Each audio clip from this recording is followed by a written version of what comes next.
Good, happy Wednesday morning, January 15, 2020. I'm Riley King, and welcome to the Riley King Newscast, right here on the Riley King Network. We have a lot of news to get to this Wednesday morning, so let's get started. First up, Judge finds Merrimack County Sheriff guilty of aggravated DWI.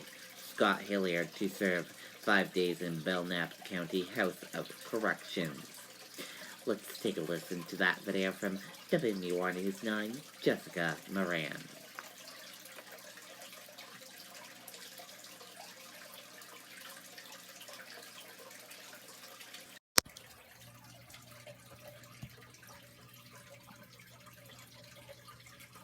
New Hampshire, your road to higher education. At Whitelands Community College, I am working with underserved. On the same day, Merrimack County Sheriff Scott Hilliard is found guilty of DWI and sentenced to 17 days in jail with 12 days suspended.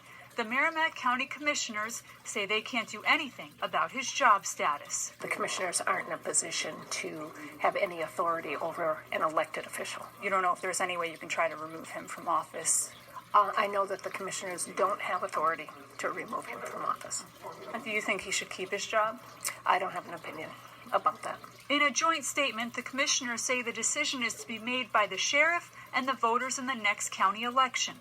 After today's verdict, Sheriff Hilliard spoke about his job. Underneath that badge that I wear as the sheriff proudly, there's a human heart. I will do the best I can. I acknowledge what happened today. And again, I ask for everybody's forgiveness.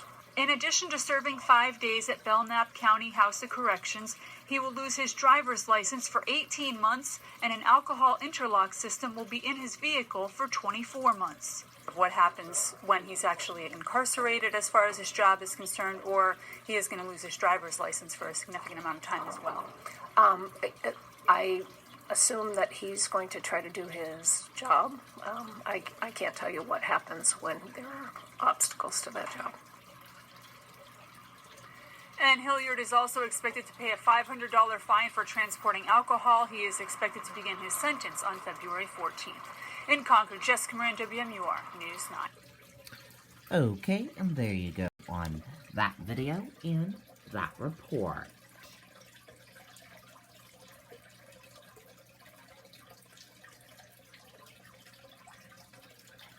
Parole board looks to modernize after leadership change.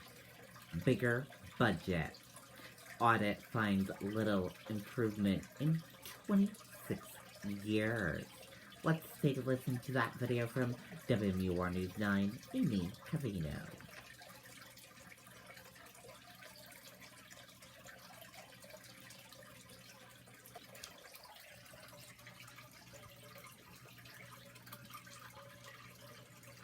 This economy is not working for most of us. There is not one county in the United States of America where someone working full-time at the minimum wage can afford a two-bedroom apartment. The biggest problem in our economy is simple. People are not getting paid enough.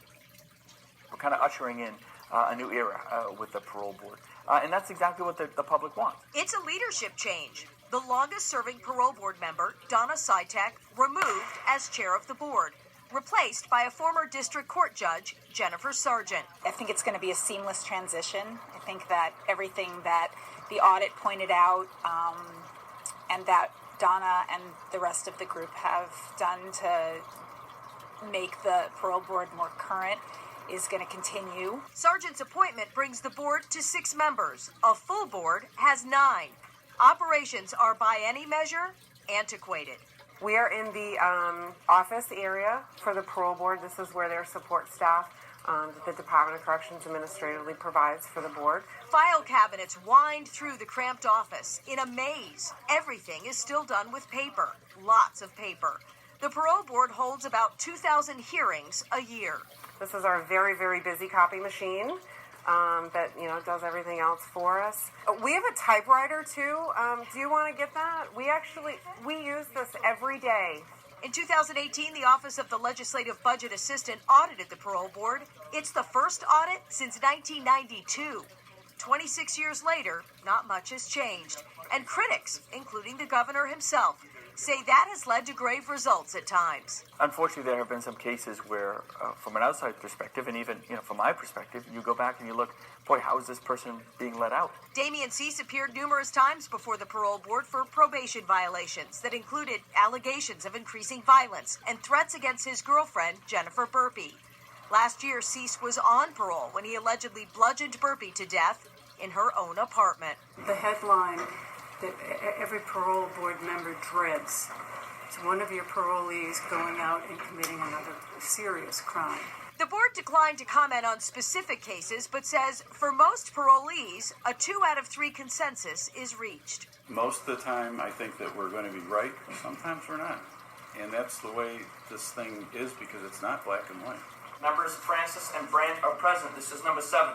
This is the stack of cases the board has to get through on this day. 28 hearings. They started at 9 a.m. and didn't stop for water, bathroom, or lunch until every case had been heard 6.5 hours later. Their compensation? $100 a day, plus mileage, 5 to 7 hearing days a month. More civic duty than jurisprudence. It's giving back, yeah. The 1992 audit described the parole board as overwhelmed and unable to effectively manage a rapidly increasing workload. The 2018 audit states this situation has not improved. Governor Sununu hopes new leadership will change that. I'm going to try to really streamline, bring the parole board into the more modern era. There's a lot of pieces to it. It isn't just, has this person served their time or not?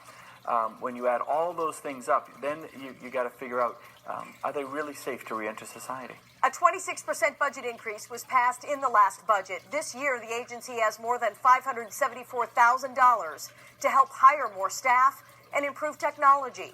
For News 9 Investigates, Amy Covino, WMUR News 9. Okay, and there you go on that video and that report.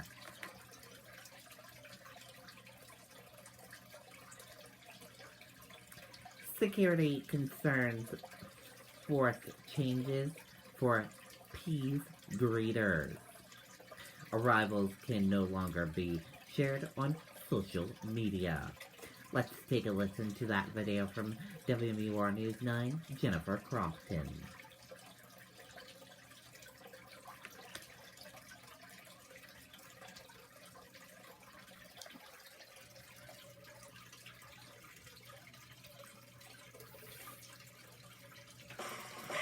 We made USAA insurance for veterans like Kate. When she got a new car for bigger projects, she quit policy on the USAA app and said, done. USAA. What you're made of, we're made for.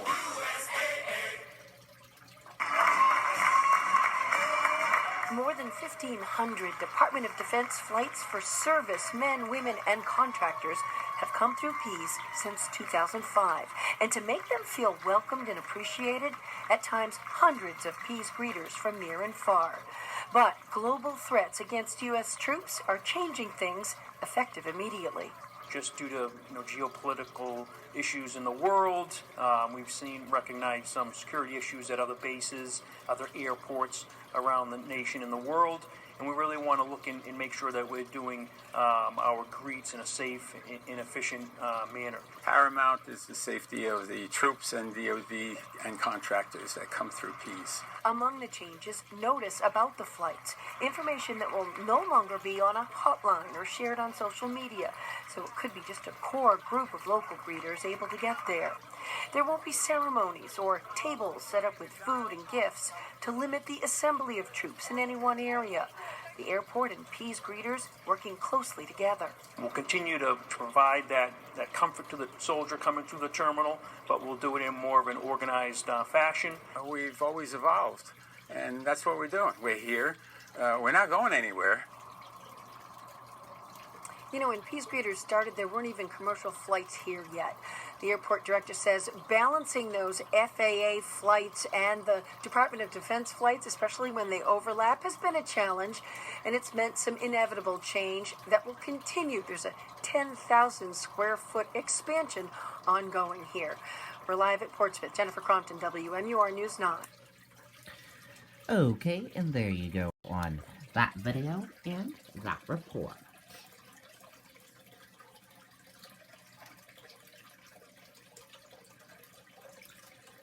Bill would restrict participation in girls' sports to those born as girls. Opponents say bill would discriminate against transgender athletes. Let's take a listen to that video from WMUR News 9, Andy Hirschberger.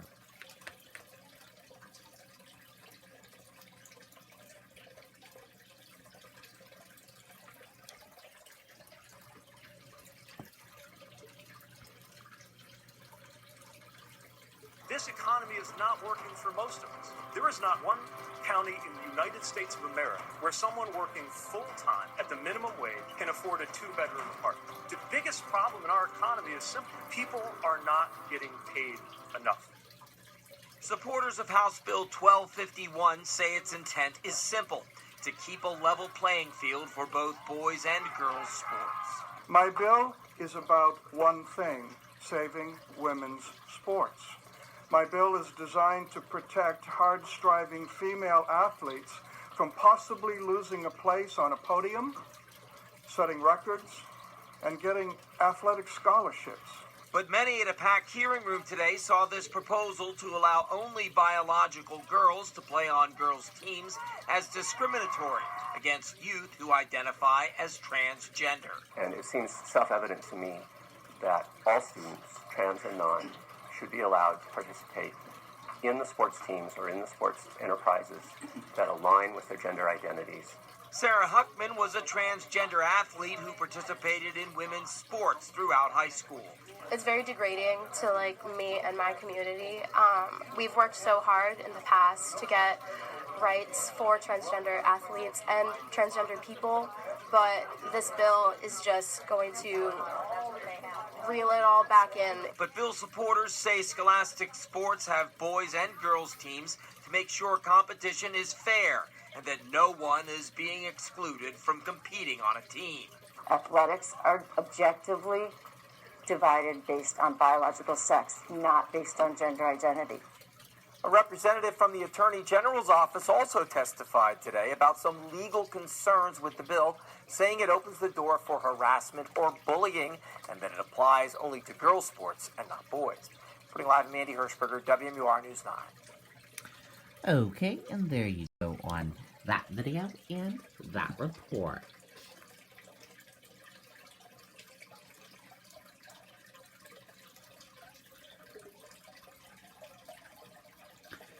Bill would increase penalties for distracted driving. Crash victims say she's lucky to be alive after being hit by a distracted driver. Let's take a listen to that video from WMUR News 9, Kristen Carosa.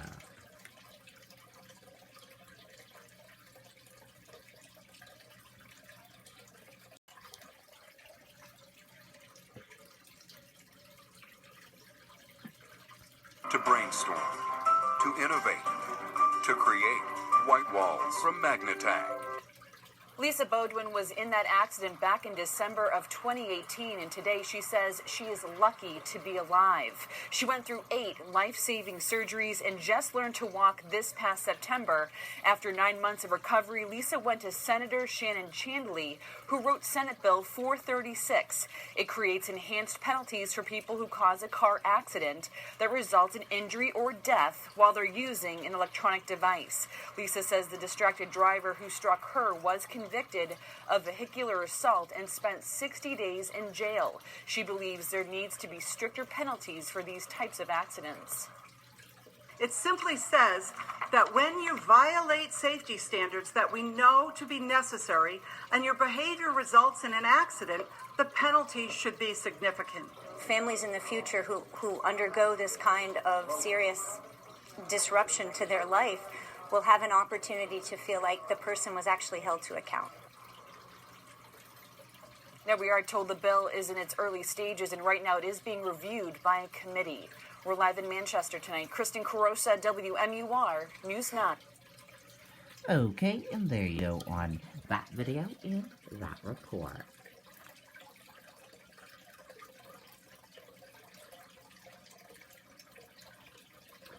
Democratic presidential candidates take the debate stage as polls remain tight in Iowa. Let's take a listen to that video from WMUR News 9, Cherise LeClaire.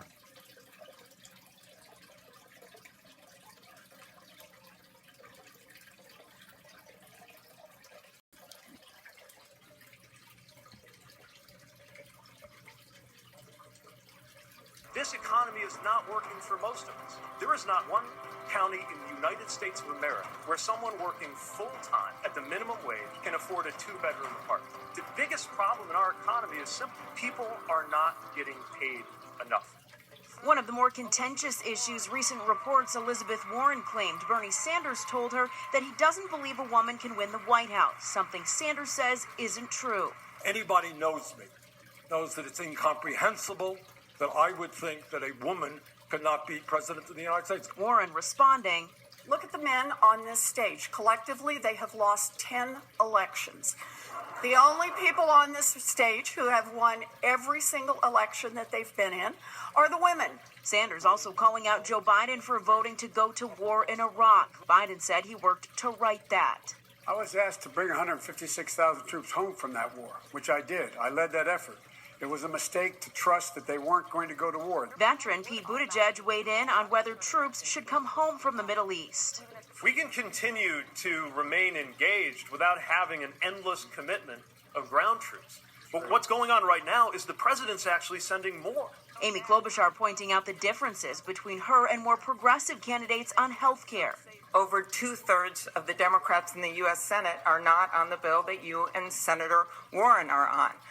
You have numerous governors that are Democratic that don't support this. Tom Steyer was asked whether his experiences in finance qualified him to be the commander-in-chief. I worked internationally around the world for decades. I traveled, I met with governments, I met with businesses, and I understand how America interacts with other countries. And now the next Democratic presidential debate will be here in New Hampshire at St. Anselm College on February 7th. WMUR, ABC, and Apple News are hosting it. Monica? Okay, and there you go on that video and that report.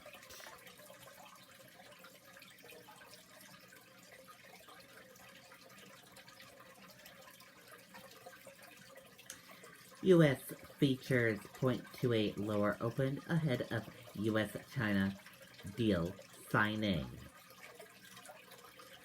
U.S. stock index features were slightly lower Wednesday morning as investors await the signing of the U.S.-China Phase 1 trade deal. Moments that mattered from the 7th Democratic debate. Let's take a listen to that video from ABC News.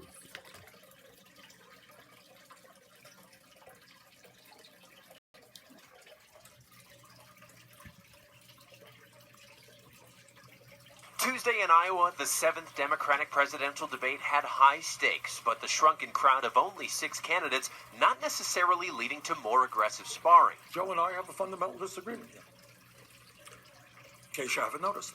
The candidates did, however, tackle the elephant in the room. Reports Senator Bernie Sanders had told Elizabeth Warren in 2018 that a woman couldn't win the election. Well, as a matter of fact, I didn't say it. The only people on this stage who have won every single election that they've been in are the women. In the midst of looming tensions between the United States and Iran, the candidates spending an extensive amount of time on foreign policy. We can continue to remain engaged without having an endless commitment of ground troops. When it comes to Iraq right now, I would leave our troops there, despite the mess that has been created by Donald Trump. Senator Bernie Sanders comparing his record on the ongoing Iraq War to that of Vice President Biden. I did everything I could to prevent that war. Joe saw it differently. I was asked to bring 156,000 troops home from that war, which I did. And as in previous debates, a major point of division was health care and how much government intervention is enough or too much. We got to move past a Washington mentality that suggests that the bigness of plans only consists of how many trillions of dollars they put through the Treasury. The numbers that the mayor's offering just don't add up. The average family in America last year paid $12,000 in some combination of deductibles and co-pays and uncovered expenses and fees. You can't cover that with the kind of money that the mayor is talking about. The Iowa caucus is now less than 3 weeks away. The latest Des Moines Register poll shows Senator Bernie Sanders sitting at the top of the race, but in a virtually four-way tie with former Vice President Joe Biden, Senator Elizabeth Warren, and Mayor Pete Buttigieg. Trevor Ault, ABC News, Des Moines, Iowa. Okay, and there you go on that video and that report. And that does it for this morning edition of the Riley King Newscast, right here on the Riley King Network. I hope you all enjoyed watching. Have a great rest of your Wednesday, everyone. I'll see you back here later on today for another newscast. And I'll have a news report coming up in a little bit. Goodbye, everyone.